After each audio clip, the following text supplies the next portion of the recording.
The new Nationals leader, Michael McCormack, has been sworn in as Deputy Prime Minister, as well as Minister for Infrastructure and Transport. I've always been good mates with Barnaby.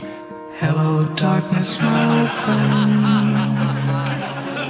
Well, that's a shame. Suffering your jocks, mate. Anyway, yes, the Nationals have a new leader. Therefore, Australia has a new Deputy Prime Minister, everybody.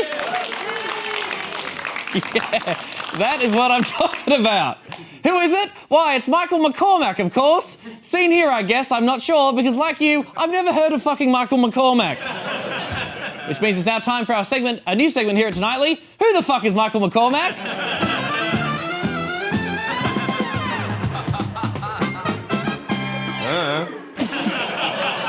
It's a great question. In fact, everyone in the media has been asking it, with headlines appearing like, who is Michael McCormack? Seriously, who is he? Who even is Michael McCormack, though?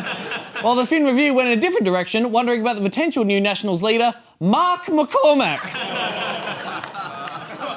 I'm hearing a lot of good things about this Michael McCormack. Oh.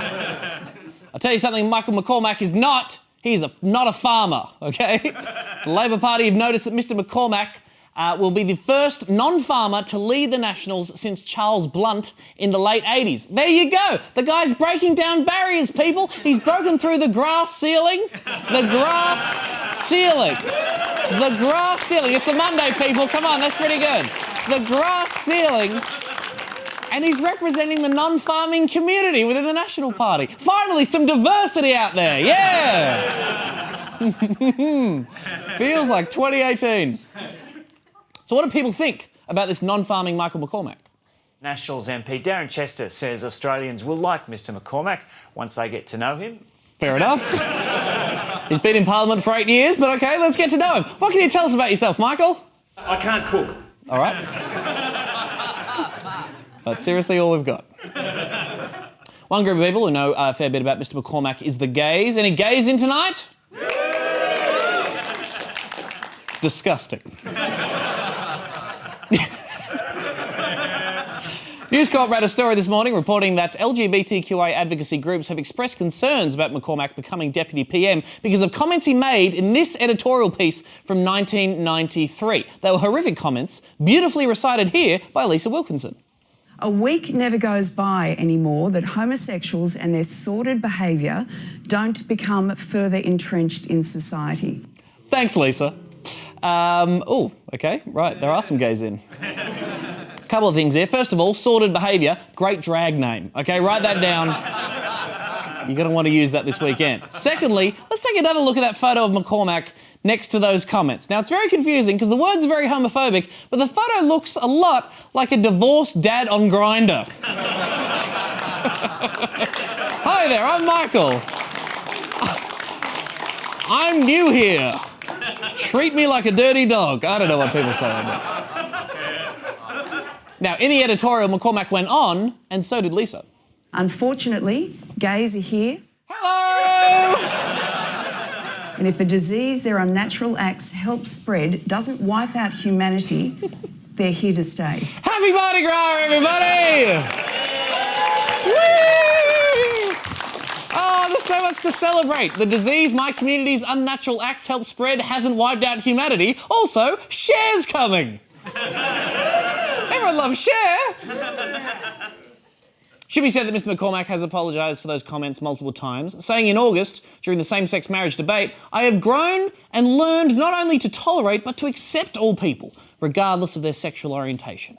Now, forgive me for being cynical. People do change their views sometimes, but it should be said, that's a pretty big change of view, OK? He's going from, it's unfortunate that gays exist and they're diseased, to, yes, queen! That's a big jump. Also, McCormack was in his late 20s when he wrote that editorial. I'm in my late 20s now, and I've made up my mind about homosexuals. They're all bitchy assholes who will betray you. Oh, there are some gays in tonight.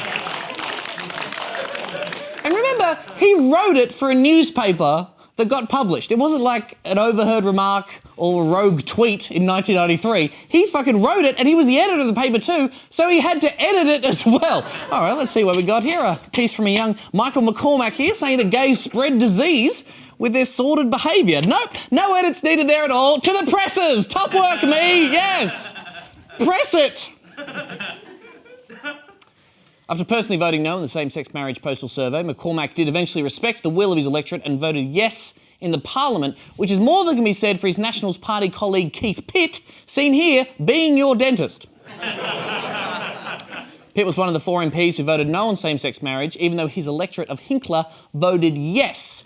National Party members Barnaby Joyce and George Christensen both abstained from the same-sex marriage vote, even though both of their electorates voted yes as well. You see, the Nationals are all about representing the will of people from the bush, unless, of course, you're a woman who likes bush.